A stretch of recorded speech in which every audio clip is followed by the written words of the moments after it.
Clamming was halted in Kittery for a number of years because of water quality issues. It only started back up just recently. And when it did, officials noticed a different problem.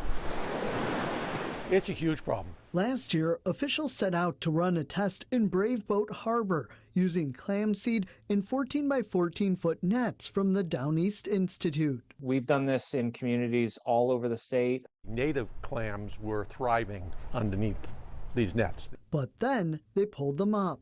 We found 6 months later, most of the clams that were under the nets originally had died and had been eaten by the green crabs. They've decimated our softshell clam population. Every year tends to be the lowest harvest ever recorded. But there's little that can be done about it. What controls the population of green crabs is cold winters.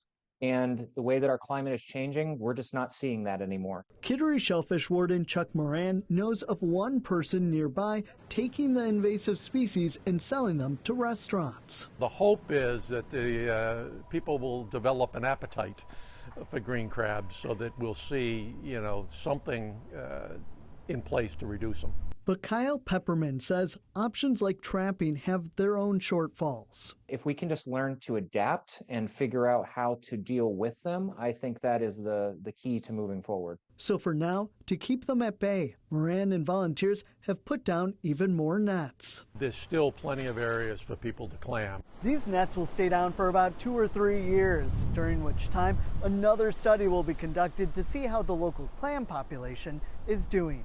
In Kittery, Mel Meyer, CBS 13 News.